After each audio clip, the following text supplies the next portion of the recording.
Show, a gente está gravando.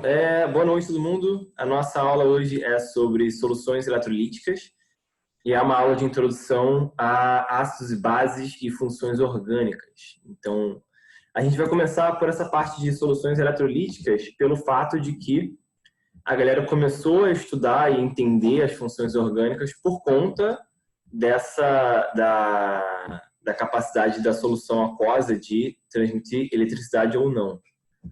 Tá? Então, tem um motivo meio que de experimental da gente apresentar isso primeiro e também conceitual, que é mais fácil entender cada uma das funções por meio do que acontece com as substâncias quando elas entram na água. Deixa eu só ver um negócio aqui e vou começar a compartilhar com vocês. A coisa mais importante que a gente tem que ter em mente é que uma substância, ela possivelmente vai se modificar quando ela entra na água, né? A gente tem que entender como é que ela vai se modificar. Tá, então, eu vou compartilhar minha tela com vocês. Será que eu sei fazer isso?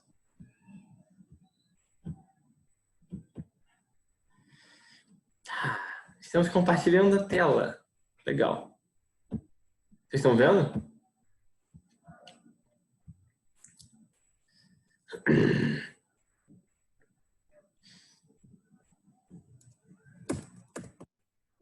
Yes, ok. Que bom. Show. Então vamos lá. Soluções eletrolíticas. Já vamos começar a pensar, galerinha, no nome disso. Eletrolítica. Eletro vem de eletricidade, de elétron, todas essas coisas. E lítica vem de pedra. Litos é pedra em romano. Latim. Não existe romano, é só latim. E acho que grego, talvez seja grego. Então serão pedras elétricas, né? Então essa aqui é a nossa legendinha. Então se tiver um símbolo de pausa, para a gente parar e refletir, uma casinha para casa, um olhinho, um observe e uma interrogação para vocês responderem. Tá? Nas aulas passadas que a gente falou, né, semana passada, né, vulgo, propriedades coligativas. O que são as propriedades coligativas? E, na verdade, a gente viu que elas são propriedades que se alteram somente com a quantidade do soluto que você está colocando dentro da sua solução e não da natureza dele, né? Então, meio que não importa qual a identidade da substância que você está misturando na água, para as propriedades coligativas, isso não faz diferença. E elas são, primeiro, a pressão de vapor da sua solução, que quando você coloca uma outra substância na água, essa pressão de vapor se reduz, tá? E eu vou lembrar que uma pressão de vapor se reduzindo quer dizer que aquela solução ficou menos volátil, ficou mais difícil de você fazer ela ebulir, entendeu? Então faz sentido, você coloca um sal da água, por exemplo, e aquela solução vai ficar menos volátil. Ponto de fusão. Quando você coloca uma substância na água, também faz uma solução, você reduz o ponto de fusão do sólido que viria para a fase líquida, né? Na verdade, eu falei ao contrário, desculpem. Seria tipo assim, se você tem gelo, certo? E você tem sal nesse gelo, ele vai derreter mais rápido do que um gelo que não tem sal, por exemplo. Ou então, pensa no exemplo lá da cerveja, que a galera joga sal às vezes no gelo, exatamente porque quando eles jogam sal no gelo, quando o gelo derrete, ele consegue ficar abaixo de 0 graus Celsius. Entendeu? O líquido lá do banho da cerveja, do gelo, consegue ficar abaixo de 0 graus Celsius quando você joga sal nele, porque tem uma redução do ponto de fusão. Isso é chamado crioscopia. E terceiro, a gente também vai ter um aumento do ponto de ebulição, que a gente chama de ebullioscopia, que é basicamente o seguinte: quando você chega no ponto de ebulição da substância, ela está virando gás, só que o soluto que você tem no meio dela vai atrapalhar essa substância virar um gás, certo? As substâncias do gás que estão subindo vão esbarrar nele no meio do caminho. Essa aqui é a lei de Raoult, certo? Então, ela é a nossa equação quantitativa para a gente medir essa redução da pressão de vapor, né? E na ciência, gente, é muito importante a gente ter essas equações porque elas quantificam e elas deixam muito bem definido qual é a relação de uma coisa com a outra, tá? Então lembrem aí do ADIR sempre, para sempre, porque é muito importante saber matemática. Na verdade, é um facilitador. Então, por exemplo, vamos entender essa equação daqui que a gente está vendo.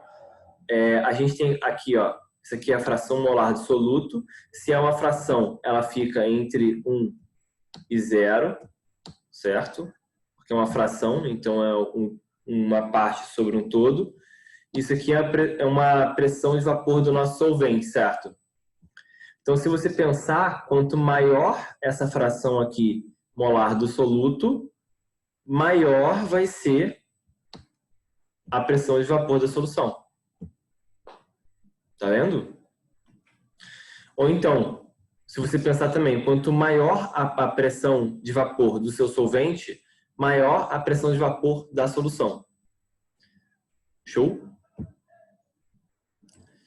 Então, andando, evoluindo, a gente tem também uma equaçãozinha para o ponto de fusão, que é essa daqui, que a gente tem uma variação na temperatura de fusão que é igual a uma constante que depende do nosso solvente, vezes a molaridade do soluto, tá? A molaridade é um troço assim, ó. É igual Mzinho, é igual a quilograma, então a massa do seu soluto, não, desculpa, o mol do seu soluto sobre o quilograma, vou até escrever aqui, ó, bem claro, sobre a massa do seu solvente. Agora eu queria perguntar para vocês, por que aparece aqui nessa fórmula da molaridade, que a gente está vendo aqui, ó, o mol do soluto? Faz sentido isso? Apareceu o mol do soluto? Porque a gente está vendo aqui, ó, pela equação que a gente tem aqui, o mol do soluto é proporcional à variação na temperatura de fusão. Então, quanto maior o mol de soluto, maior a variação na temperatura. Faz sentido isso, sim ou não, para você? Ressoa na sua... Sim? Não? Ah, não. Isso foi há um tempo atrás. O que o mol representa para a gente? Quando a gente fala de um mol, o que isso quer dizer para você? É muito importante ter essa noção na cabeça, tá? Então eu vou deixar essa questão aí no ar para vocês pensarem sobre isso, né? Que por que tem um mol aqui? O que o mol quer dizer?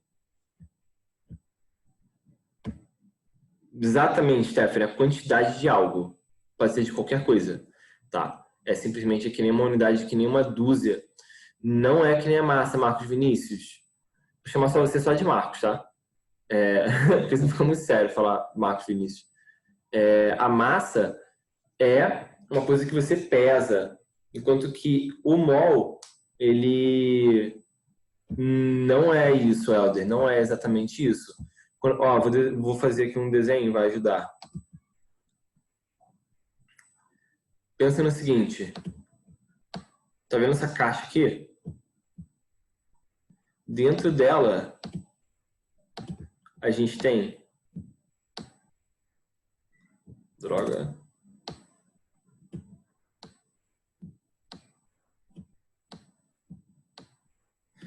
Tá, desculpem a deformação total no desenho. Mas, gente, é período de pandemia, entendeu? Tá complicado. Mentira. Tá vendo isso aqui? Gente, isso aqui, ó, é uma caixa de ovos, tá?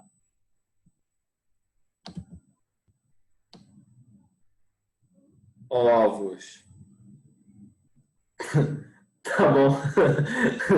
Quantos ovos tem aqui dentro?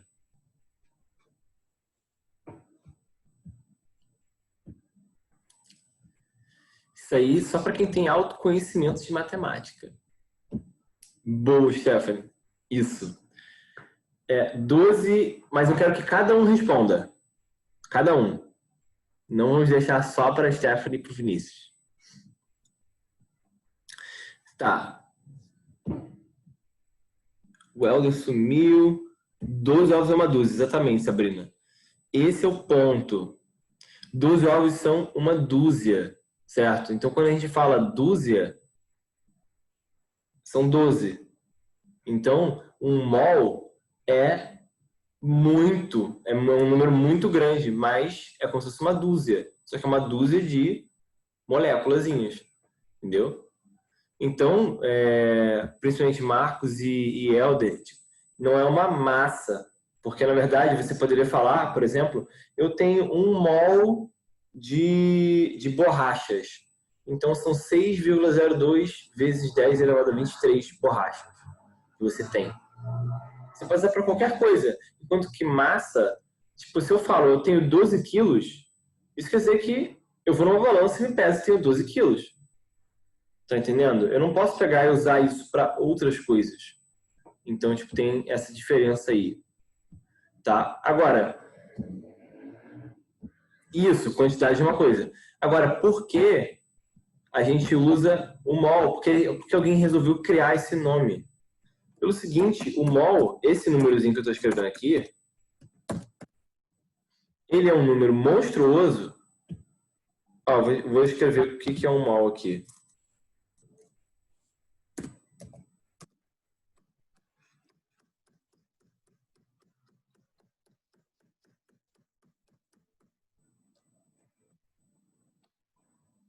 Esse aqui é um mol.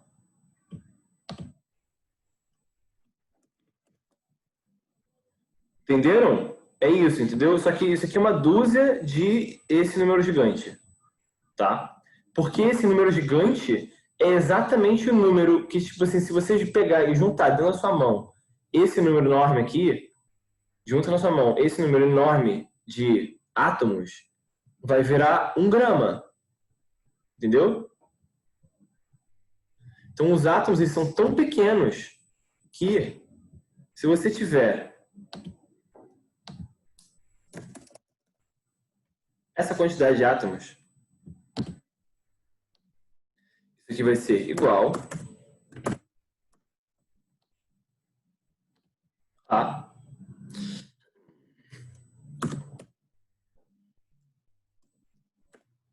Ó, vamos botar 12, só para facilitar a nossa vida. 12 gramas. Entenderam? É como se fosse uma escala de um mapa. Que você olha assim, ah, nesse mapa, isso aqui tem... Esse centímetro aqui tem 5 quilômetros. Do mesmo jeito, 1 mol de átomos tem 12 gramas. Entenderam? Acho que sim, né? Vocês já tinham falado que sim, eu estou só insistindo nisso porque esse conceito é bem importante. Tá? Se vocês entenderam, eu estou muito feliz. Se não entenderam, gente, por favor, falem de novo depois. Então, por quê? Entendeu? Então tá bom. Então, cara, tá ficando uma bagunça já o quadro.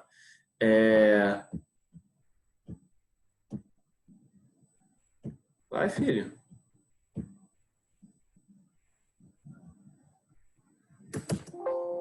Show, show.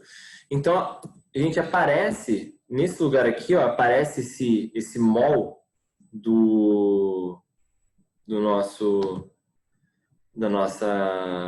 a molaridade do nosso soluto. Guru. Valeu, eu fico muito feliz. É isso, cara. Se vocês pegaram isso, eu já estou muito feliz.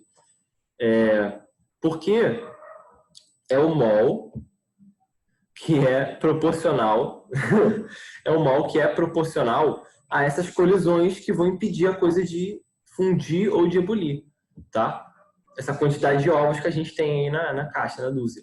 Gente, uma lei igualzinha aparece para ebulição. É a mesma coisa, só que é outra constante. A molaridade ainda é do solvente, do soluto, desculpa. E você tem uma variação aqui, um ΔT na temperatura de ebulição, tá? Então, aí, microscopicamente, o que a gente viu foi isso aqui, ó. Na água pura, por exemplo, ela está congelando, né? Aí, ela vai passar desse estado desordenado aqui para um estado ordenado de gelo.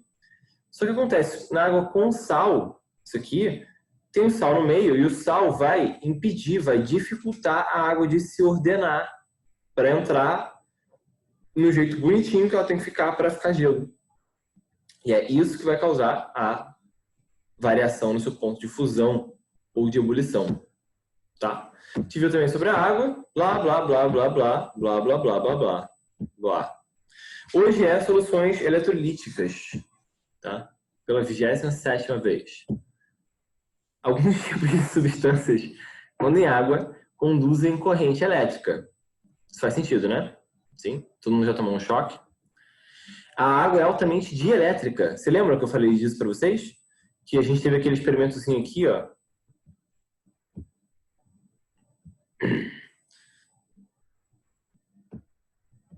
O que é importante para você? Ai, Jesus Cristo. Para mim pode ser uma tarde com quem faz bem. Um tempinho para fazer o...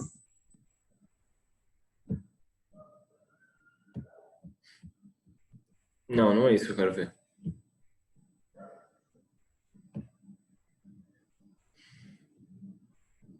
Aqui.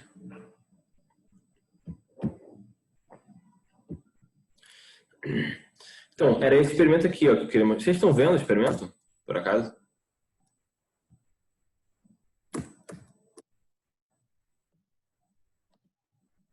Sim, então, é aquele mesmo experimento que a gente já viu. O cara vai pegar, vai botar aqui, ó. Essa aqui é a água, não passa corrente elétrica. Estranho, bizarro. Sim. Então, aí voltando.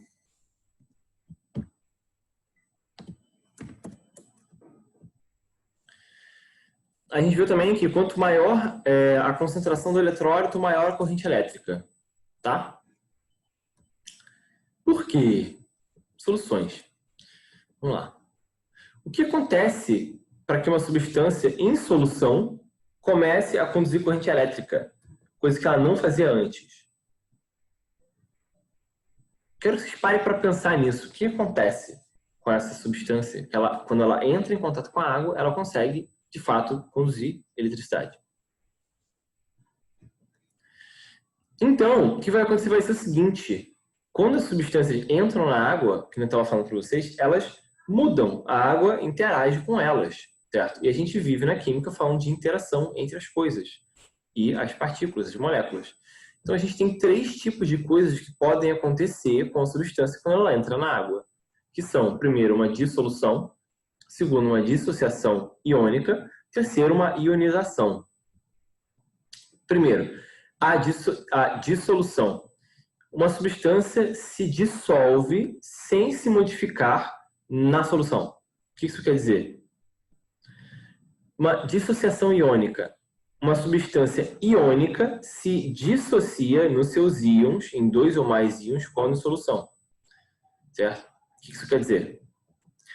E, em terceiro, uma ionização. Aí a gente tem uma coisa diferente. Uma substância que não é iônica, ela não tinha cargas efetivas nas partes dela, ela era molecular, se ioniza quando entra em solução em 2 ou mais íons. Tá?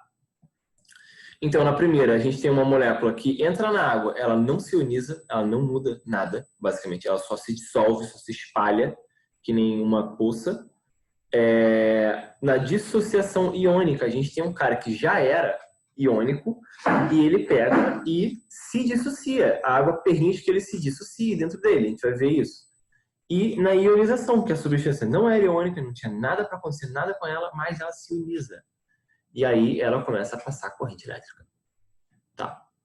Reparem bem na diferença desses processos aí, certo? Cada um deles quer dizer uma coisa diferente.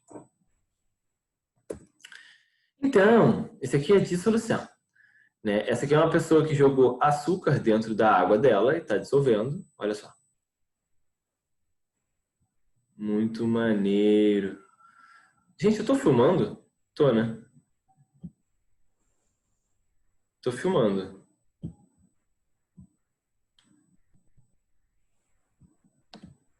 Sim. Ah, tá. Show.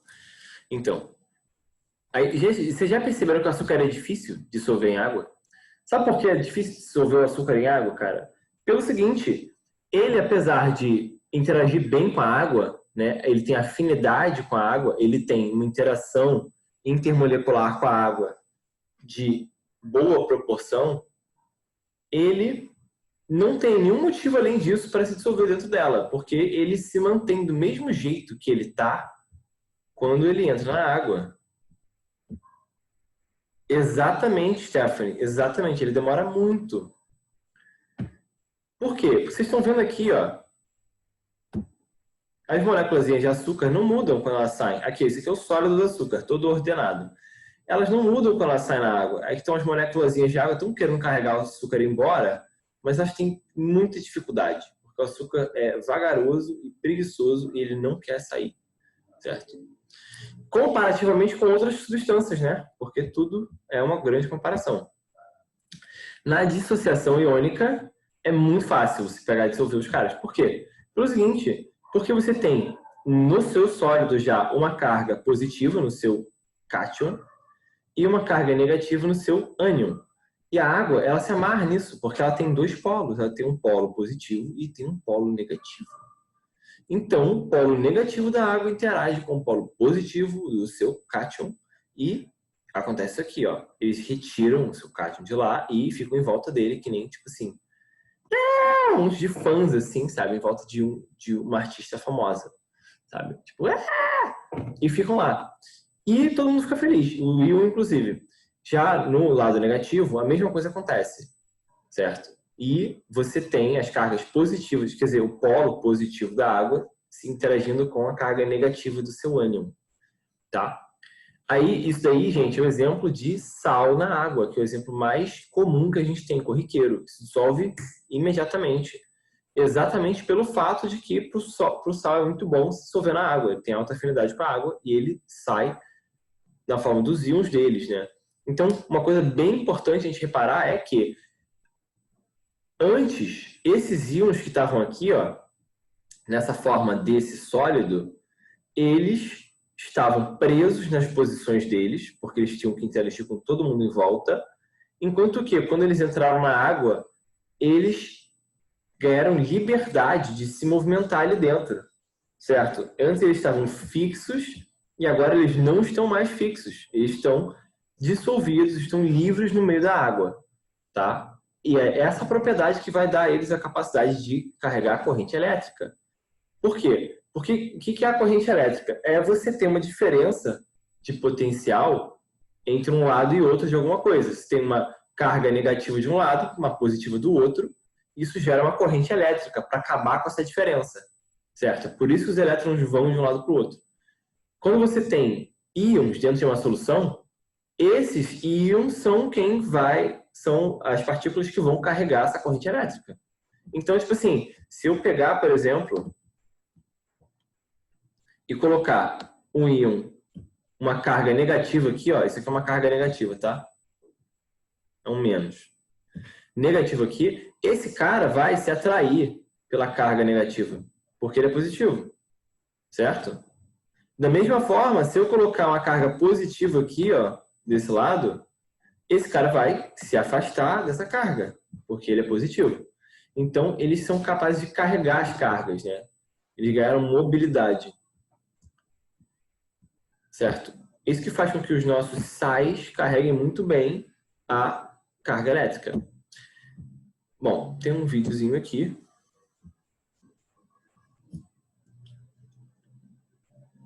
Esse videozinho, acho que eu vou passar porque a gente já viu ele na aula passada. Mas vamos lá aqui, olha só. É isso que está acontecendo aqui. Dissolução. Tá? Show. Essa dissociação iônica. Vamos agora para a ionização. Gente, na ionização, o que muda é o seguinte. Esse cara aqui, ele não tem carga. Você está vendo que ele não tem carga. Ele tem até uma polaridade dele, mas ele não tem carga. Certo? Ele vai fazer o quê? Ele vai liberar, ele vai quebrar uma ligação química dele e vai liberar um desses hidrogênios para a água. Entendeu? Olha só. Essa ligação aqui não existe mais. Ele quebrou essa ligação e, quebrando essa ligação, ele fez dois íons. Um negativo e o outro positivo. Tá? Então, a ionização é isso. É uma substância que antes não tinha nada para gerar eletrólitos em solução e, por conta do contato dela com a água rouba dela esses eletrólitos. Nesse caso aqui, ó, a água roubou um próton, tá? Quando eu falo próton, vocês entendem o que eu estou falando? Quando eu falo que a água roubou um próton, isso quer dizer que ela roubou qual desses carinhas aqui? O que é um próton?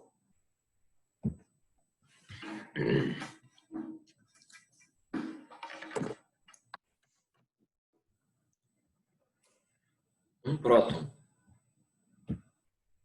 Sim. Isso. Um próton é o H+.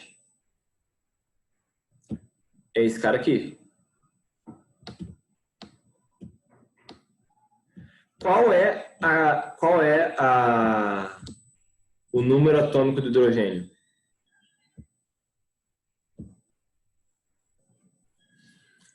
Quantos prótons o hidrogênio tem no núcleo dele? 1. Exatamente. Quando ele perde, ele tem um próton, portanto ele tem um elétron. Quando ele perde um elétron, ele fica simplesmente pelado. Ele vira só um próton. Tá? É por isso que eu falei próton aqui. Porque agora a gente vai começar a falar muito de prótons, tá? Esse H+ aqui é um próton. Porque ele é um hidrogênio que perdeu o elétron dele. Então, ionização é isso, galera. Temos um vídeo aqui.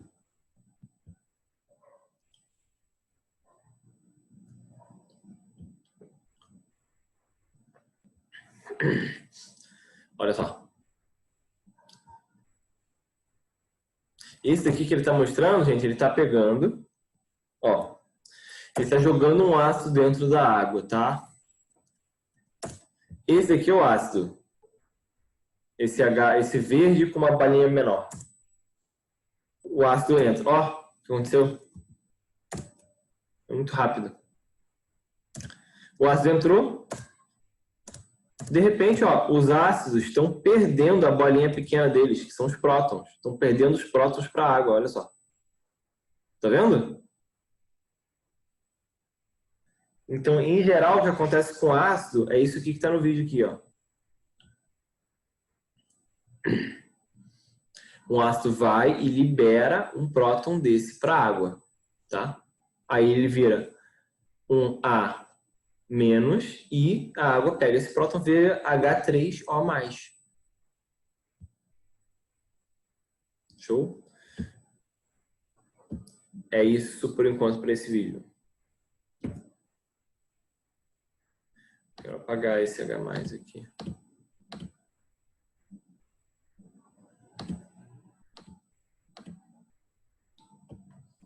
Então, cá estamos nós. Esse daqui agora a gente vai falar sobre ionização. O que acontece? A ionização ela é uma reação química, certo? Então, não é toda substância que vai acontecer isso e nem todas as substâncias vão acontecer isso na mesma extensão. Tá entendendo? É que nem quando tem uma pessoa que ela tem... que você pede um favor para ela e ela, sei lá, nem sempre faz. Ela faz, tipo, 2/3 das vezes. Ela faz, às vezes, 1/4, muito preguiçosa, ou então ela é muito legal, então ela faz sempre. Depende de quem é essa pessoa, que é o nosso ácido. Quanto que ele vai se ionizar, tá? Ou base. Então, para um ácido forte, você vai ter uma ionização completa. Todo HCl vai pegar e vai virar H+ e Cl-. Tá? Essa equação aqui está errada, aliás, tá? Devia ter um H3O+ aqui. Então, ele todo. Tá bom? Gente, que feio tá isso aqui. Nossa, eu não tinha reparado.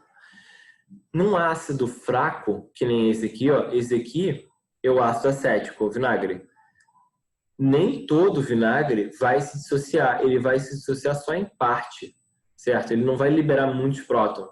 Isso vai fazer com que ele não consiga conduzir tão bem a eletricidade quanto você teria se tivesse um ácido forte, entendeu? Então, vamos dizer, 50% dessas moléculas aqui do ácido acético liberam prótons na solução.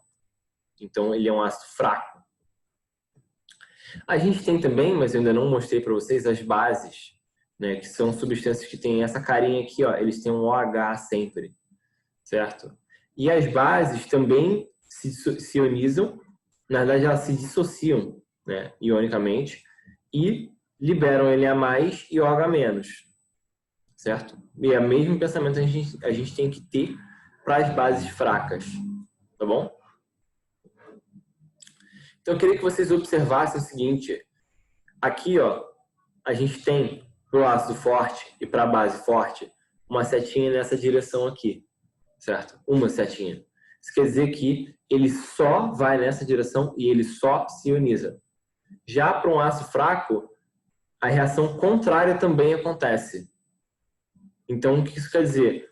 O próton esbarra nesse ânion aqui, esbarra nele e volta a ser o ácido acético não ionizado. Então, ele vai e volta, entendeu? Já para um ácido forte, ele só se ioniza. Para ele é muito bom se ionizar, então ele vai se ionizar sempre. E o mesmo pensamento acontece para as bases fortes e fracas. Tá? A gente vai ver na próxima aula. Soluções eletrolíticas. Então, as soluções eletrolíticas, como vocês já devem ter concluído, são soluções que conduzem eletricidade.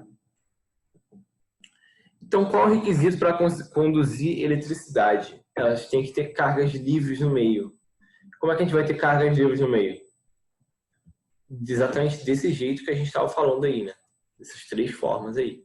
Duas formas, né? Porque na dissolução não acontece, você não tem cargas livres. De onde vêm essas cargas livres, galera?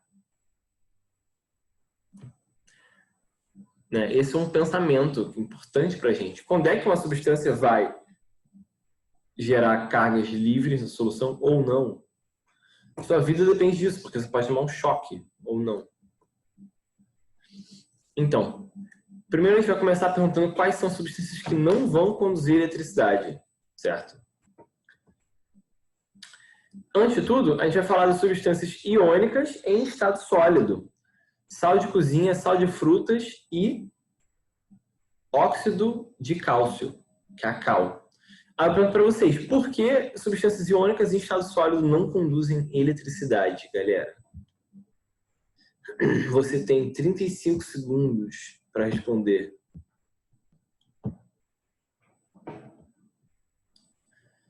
1, 2, 3, 4, 5, 6, 7, 8, 9, 10, 11, 12, 13, 14, 15, 16, 17, 18, 19, 20, 21, 22, 23, 24, 25, 26, 27, 28, 29, 30. Gente, 30 segundos, nenhuma resposta. Por que, galera? Por quê? Porque eles não conduzem. 31, 32, 33, 34, 35. Ninguém vai falar nada.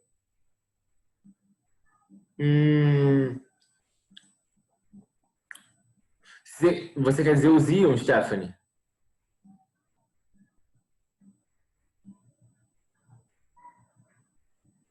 Porque os íons estão ligados uns aos outros? Não, mas é por aí mesmo. É o que a gente falou aqui.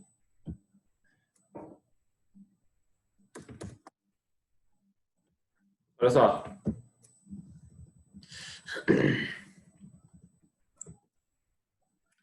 Aqui, ó, as cargas, quando está no estado sólido, as cargas estão todas presas, elas não têm liberdade de andar, de se movimentar, então elas não conseguem fazer uma corrente.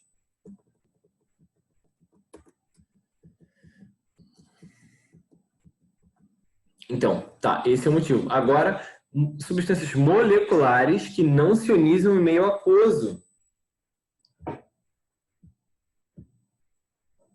Show. Bom. Por que substâncias que não se ionizam em meio aquoso não vão conduzir eletricidade? Agora você tem 30 segundos. 1, 2, 3, 4, 5, 6, 7, 8, 9, 10, 11, 12, 13, 14, 15, 16, 17, 18, 19. Por que as substâncias moleculares não conduzem corrente elétrica? Exatamente, Brenda, porque elas não têm íons, elas não se ionizam, então elas não têm cargas para fazer isso. Exatamente. Muito bem. Entenderam qual é a razão? Beleza. Eu ia perguntar isso para vocês. Quais substâncias vão conduzir corrente elétrica? Aí tá lá, substâncias iônicas em meio aquoso. Sal de cozinha, cloreto de magnésio, etc. Por que essa galera conduz carga? Conduz corrente elétrica? Vamos lá, 30 segundos. 1, 2, 3, 4, 5, 6, 7, 8, 9, 10, 11, 12, 13, 14, 15, 16, 17, 18. Por que substâncias iônicas em meio aquoso, Sabrina, conduzem eletricidade?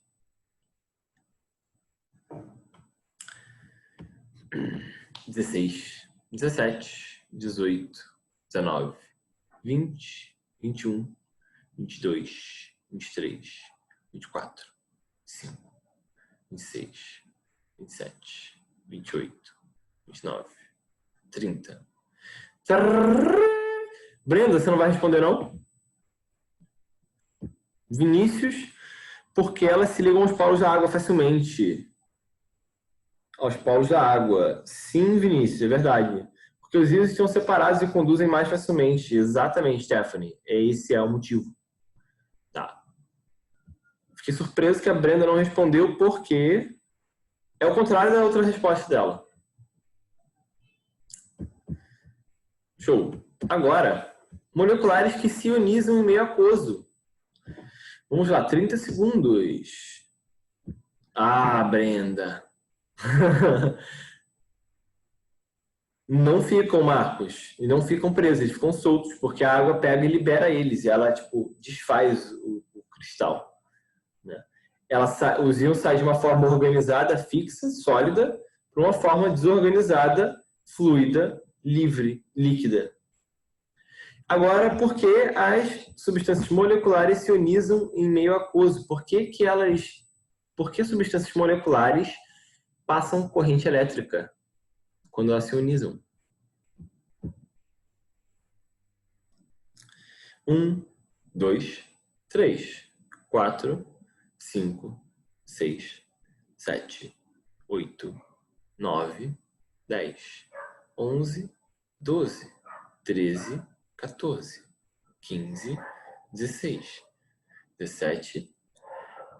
Eles quebram sua ligação e se transformam em polos. Isso, Vinícius, exatamente. Não só polos, Vinícius. Polos elas podiam até ter antes polos. Né? A água tem polos, por exemplo.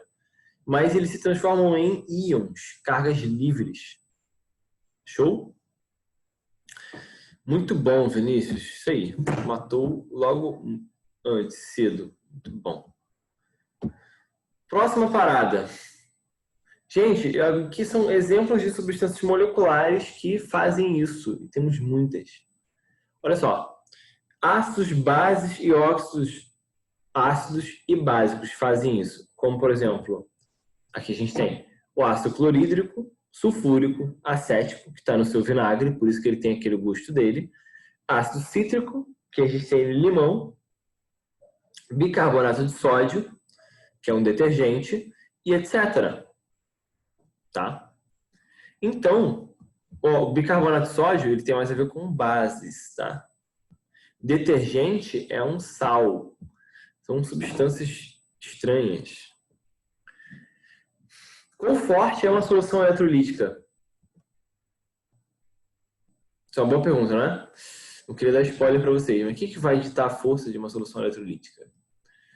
A capacidade de passar corrente elétrica é proporcional ao grau de ionização do nosso soluto, o quanto eles geram de carga, certo? Então, a gente quantifica isso.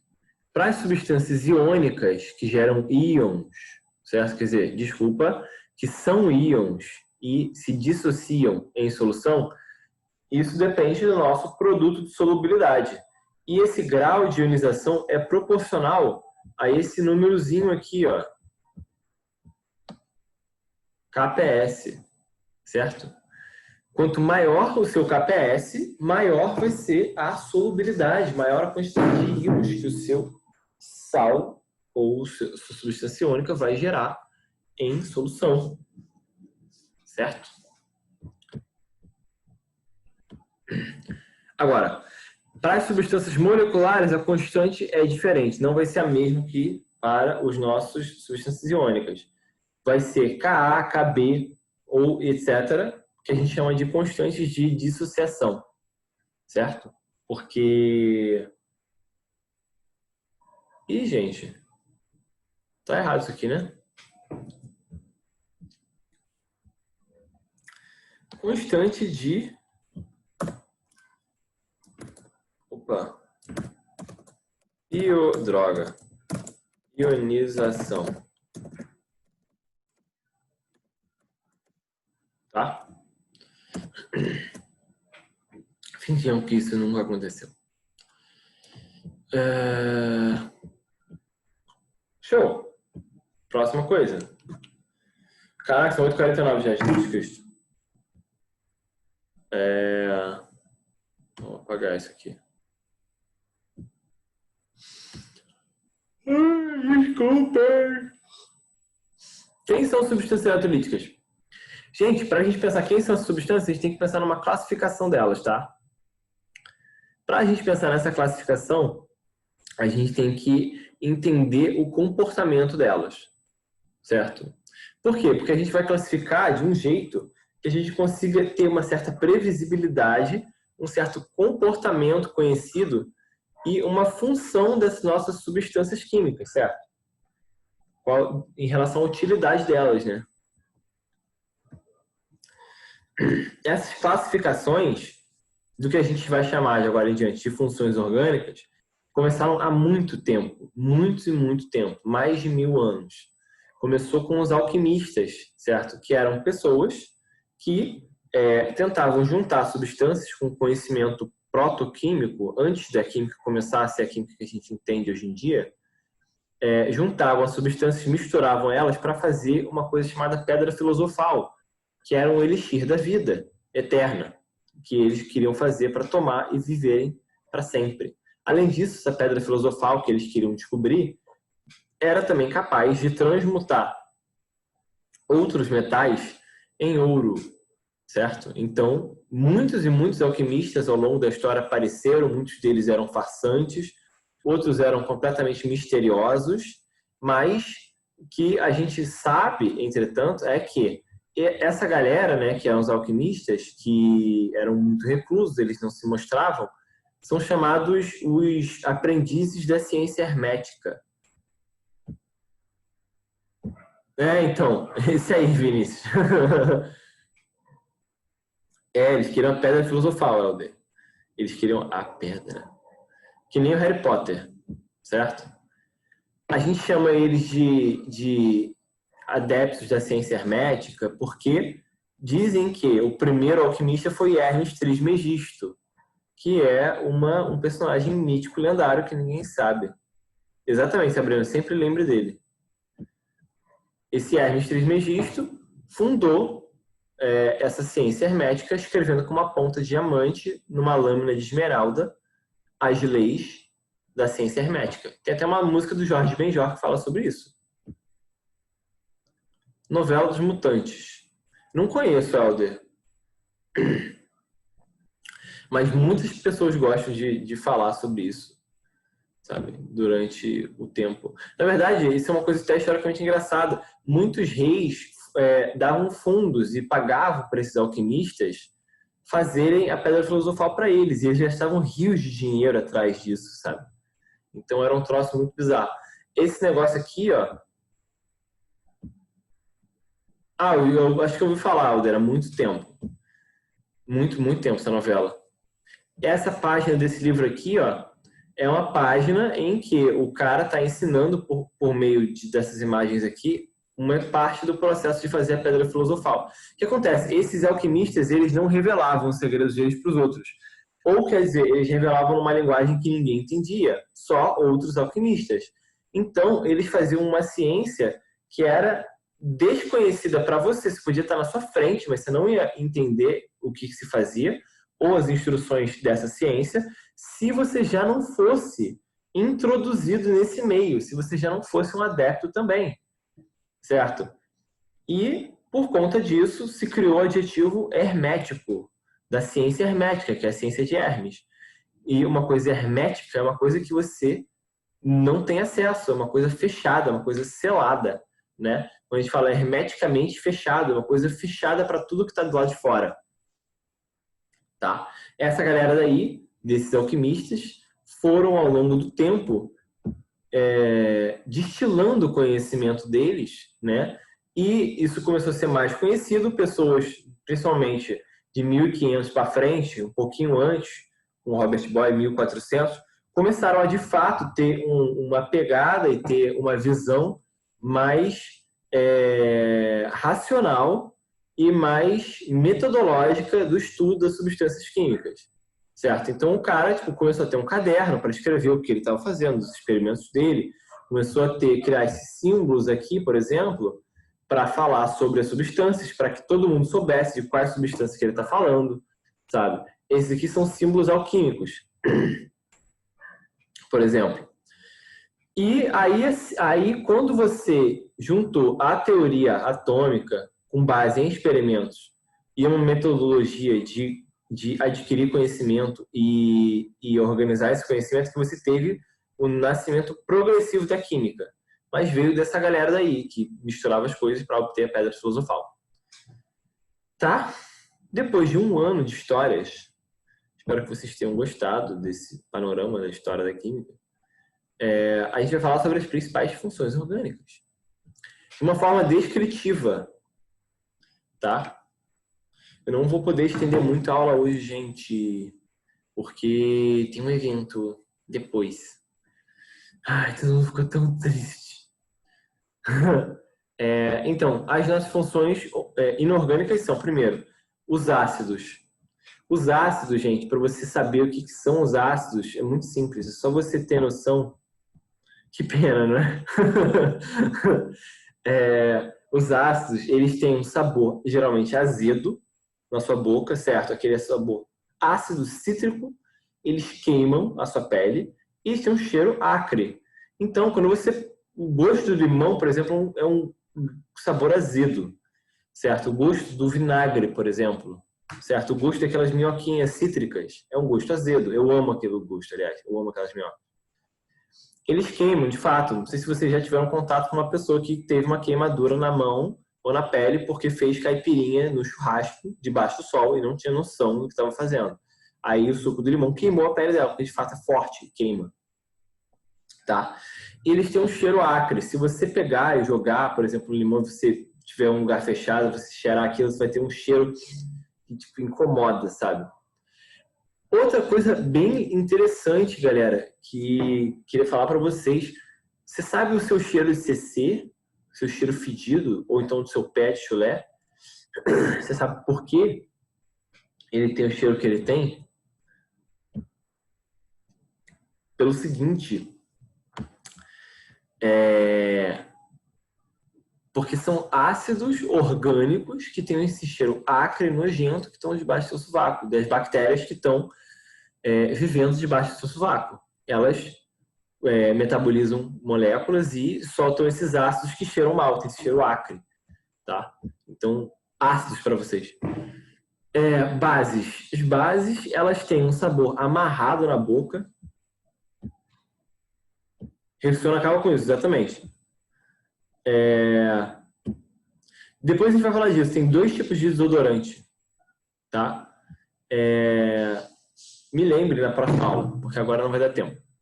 2, temos as bases, que tem um sabor amarrado na boca.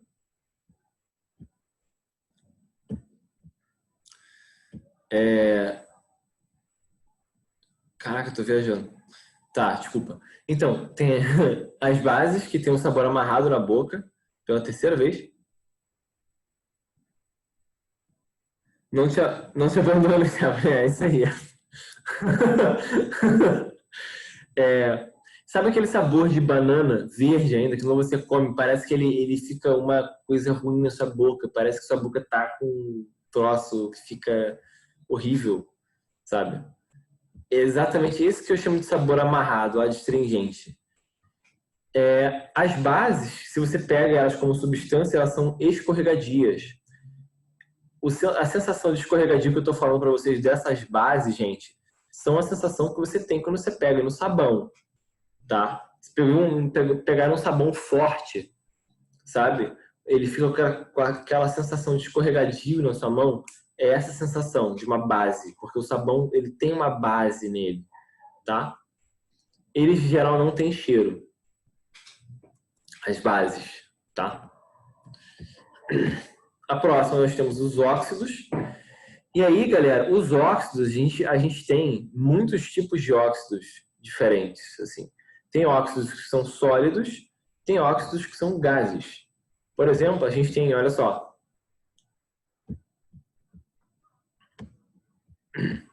Falei aqui para vocês, CaO, cal. Isso daí, essa cal, galera, é a cal que vendem para você jogar no seu solo, por exemplo, que jogam para corrigir o pH do solo, certo? É um pó branco que você tem em obra, que botam em árvore, às vezes, para cupim não subir. Aquele negócio estranho lá, certo? Aí você tem, por exemplo, um outro óxido aqui, ó, para vocês. Vocês estão reparando, né, que óxido é porque a gente tem um certo tipo de átomo, um carinha ali, mais um oxigênio, tá? Por isso chama óxido. A gente tem isso aqui, por exemplo, isso aqui é o alumínio 2O3, Al2O3. Você sabe o que é isso daí? É o óxido de alumínio. Ele quando você pega uma folha de alumínio na sua casa, o alumínio, ele tem esse óxido por cima dele, fechando ele, tá? Então, você tem tipo isso de fácil, se você quiser pegar na sua cozinha, você pode encontrar isso ali. Ele é sólido, tá?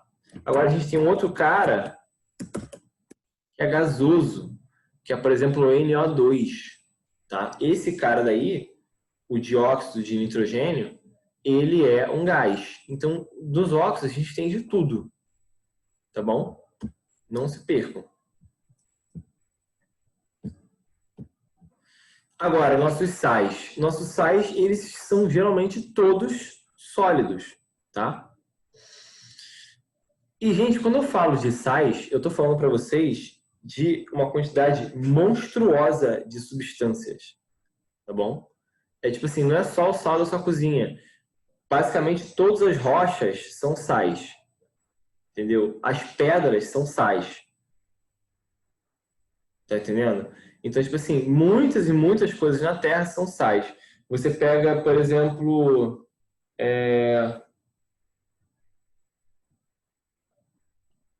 eu vou dar muitos exemplos aí no futuro que a gente vai falar dos sais. Agora não vem nenhum bom assim à cabeça.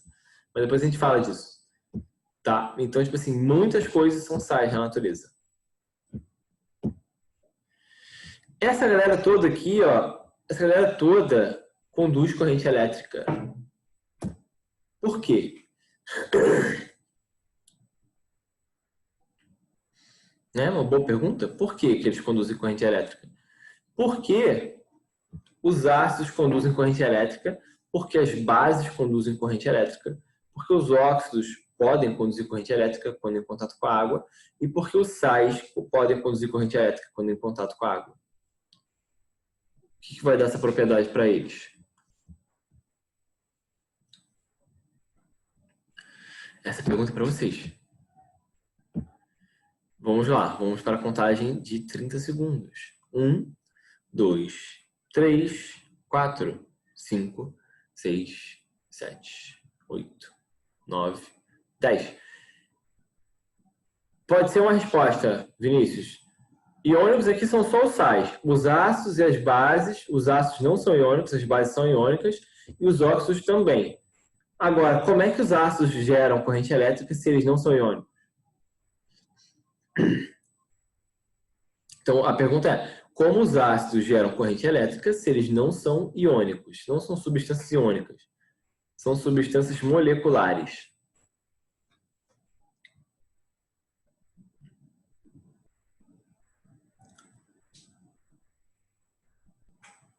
Um, dois, três, 4, 5, 6, 7, 8, 9, 10, 11, 12, 13, 14, 15, 16, 17, 18, 19, 20, 21, 22, 23, 24, 25. Vamos lá, Marcos, porque eles sofrem ionização. Marcos na lata, meu amigo, você acertou. Isso. Eles sofrem ionização. A pergunta era, Brenda, por que os ácidos que não são substâncias iônicas, eles não têm mais e menos, eles têm só polos, conduzem cargas elétricas em solução, né? Mas aí o Marcos Vinícius falou, porque eles sofrem ionização. Exatamente isso. Certo? Show! Por isso, galera, vamos agora fazer umas questões, tá? Vamos lá. 5 minutos para fazer essa questão. Alguns compostos, quando solubilizados em água, geram uma solução aquosa que conduz corrente elétrica. Dos compostos abaixo, aí tá lá, até 6, né? Forma-se solução aquosa que conduz eletricidade, aí você tem que escolher. E você tem, amiguinho, até 21h10 para me responder. Qual é o conjunto de substâncias que conduz corrente elétrica? Não se preocupem em acertar. Se preocupem em pensar, olhando para a fórmula da substância, se ela vai conduzir ou não.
Tá fazendo? Tá pensando?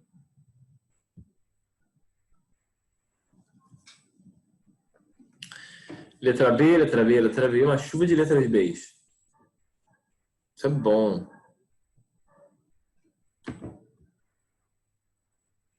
B. Vamos lá, vamos uma por uma.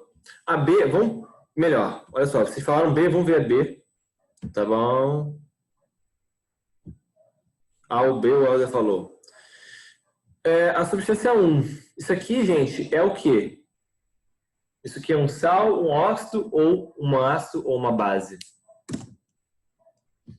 Não sai de perto do seu teclado agora. Eu vou perguntar muitas coisas. A1 é um sal, base, ácido ou óxido?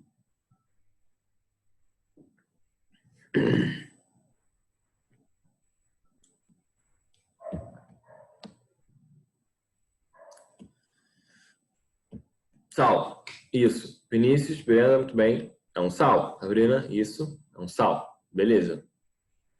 A2 é um óxido, né? Não vou nem coisar isso aí porque é muito óbvio. É um oxigênio sozinho. A3 é o quê?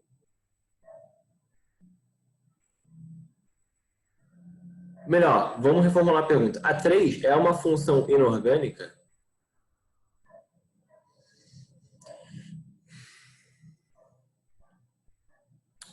Então, a substância 3 é uma substância inorgânica ou não? Não, exatamente. Brenda Emerson, não é. A4 ela é uma substância molecular orgânica. Tá? A4 ela é o quê? Sal, ácido, base ou óxido?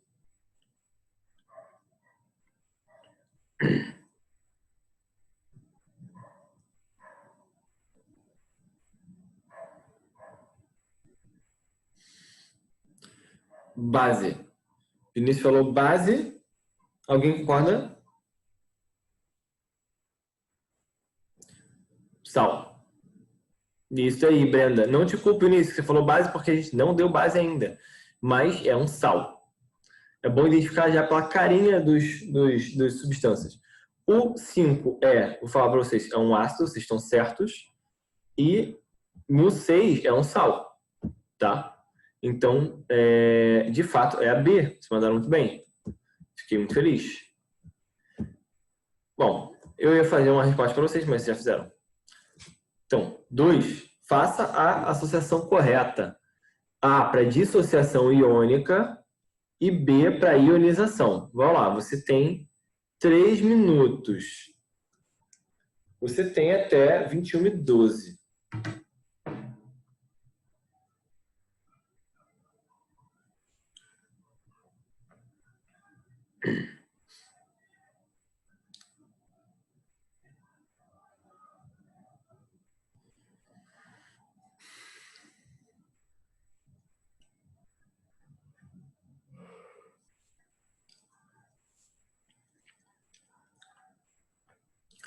Não sei se deu para entender, gente. É para marcar o 1, 2, 3, 4, 5 com A ou B.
Stephanie mandou.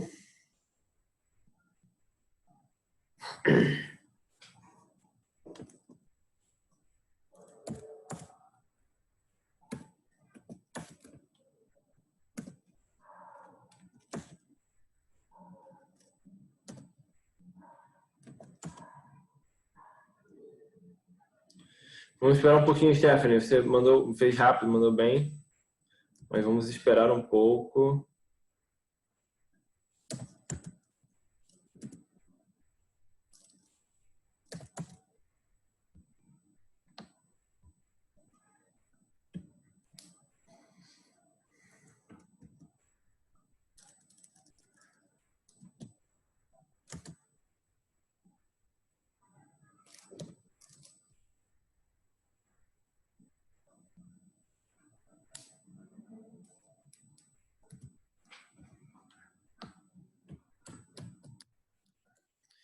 912, quem além do Stephanie tem uma resposta? Alguma resposta?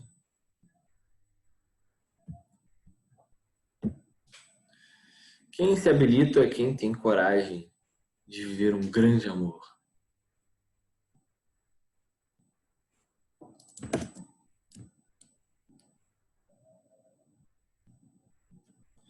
Ninguém. Vinícius, cadê?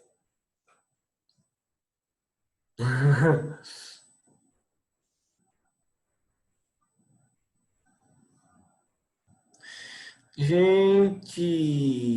Ah, boa. Aí.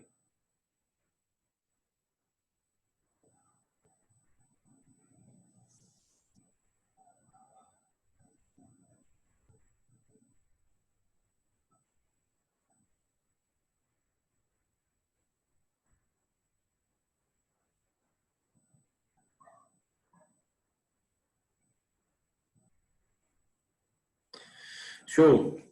E aí? Respostas, galera?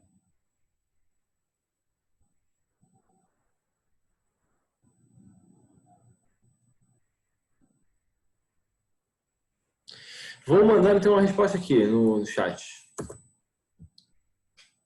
Olha só. 1A, 2A. Ah, o Vinícius mandou também.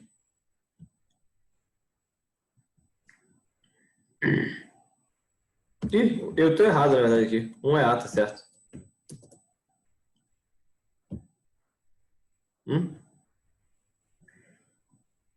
Não, calma, Vinícius, relaxa. Todo mundo fiquem tranquilos, vou explicar cada uma delas. Gente, o HCl, ele é uma substância molecular. Vamos ver, deixa eu ver. Vinícius, vocês estão comparando aí a Stephanie, Vinícius, Helder com o que eu mandei? Então, olha só. Reparem aí no que não foi o que certo. O HCl, ele é uma substância molecular, tá? Então, quando ele gera eletrólitos, ele se ioniza, ele se quebra, tá? Então, ele é B. O NaCl é um sal, então ele já tem cargas, ele já é iônico. O Na2S também é um sal, então é a mesma história. O KOH, ele é uma base, e as bases são de um metal com oxigênio. E o oxigênio, em contato com o metal, sempre ioniza o metal. Ele sempre arranca os elétrons do metal. Vou escrever isso aqui, tá?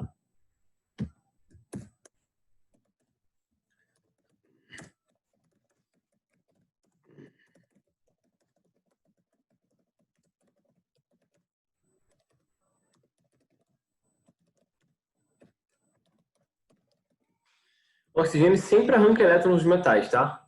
Ele sempre vai gerar ligações iônicas. Então, aqui, nesse cara, o KOH, a gente já tem íons. Então, tem uma dissociação iônica, que nem no 2, 3 e agora o 4. H2S é um ácido, e ele é um ácido molecular. Então, ele vai se ionizar. Esse caso aqui, ó, era bem difícil, para vocês saberem. Bem complicado. Esse aqui é a amônia, tá? A amônia, quando ela entra em solução, o que acontece com ela é o seguinte: ela pega a água e se ioniza junto da água. Quer ver? 2O.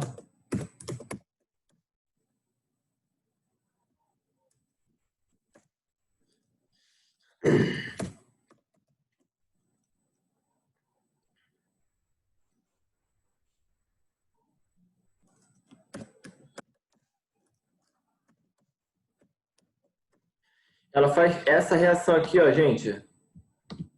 Tá vendo? NH3 junta com a água vai dar um próton para o NH3, vai ficar NH4+, e vai liberar um OH-.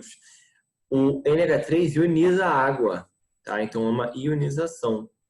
Agora, por outro lado, esse cara daqui, ó, CaCl2, é um sal também. Então, ele também já é um íon. Então, tem uma dissociação iônica, tá? A, é a opção A. O 8, que está com cara de 7, é o NH4OH, que é o mesmo aqui do amônio, e ele também vai se ionizar. Ele não tinha íons antes, é uma substância molecular de ligações covalentes, que vai quebrar essas ligações e gerar íons. Tá? Show? Todo mundo entendeu?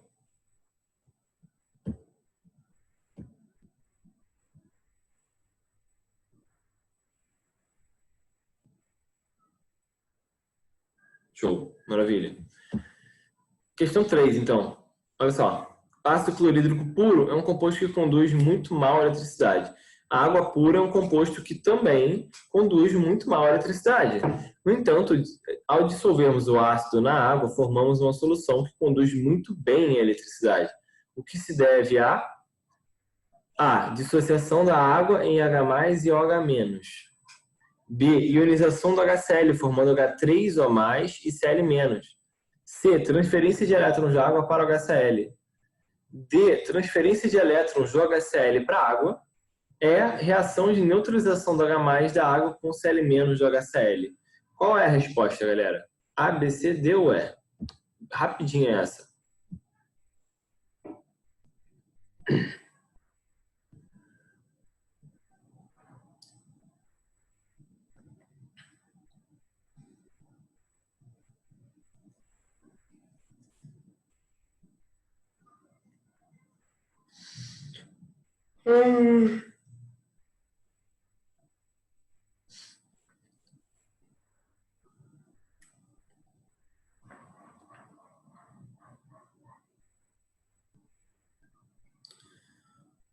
Qual das opções, galera?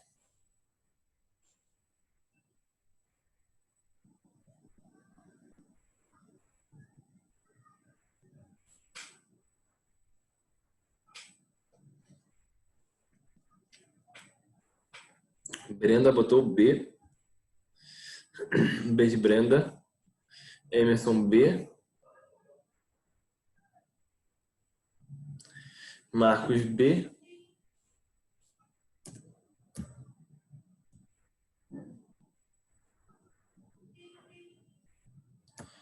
Sabrina B ou D?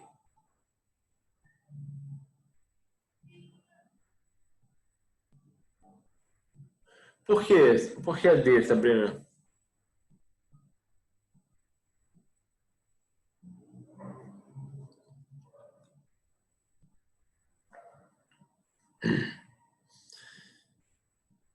Helder entre A e B. Associação da água em H+ e OH-.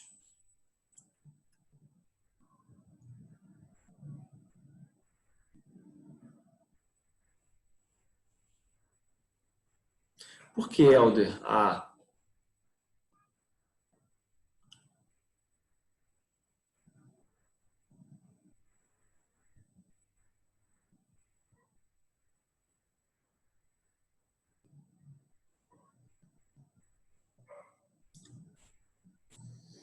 Vinícius B. Então, de fato, galera, a resposta certa é a B, certo? Como eu falei para vocês, o HCl se ioniza, ele é molecular e se ioniza. Sabrina não pode ser a D porque os elétrons do HCl não se transferem para a água. Tá? Quem se transferem são os prótons do HCl, se transferem para a água. Enquanto que não pode ser... Oi. Professor, eu fiquei em dúvida entre a A, porque naquela hora que o senhor explicou sobre o H+, que se rompe com... Eu acho que era o HO, sei lá, alguma coisa assim.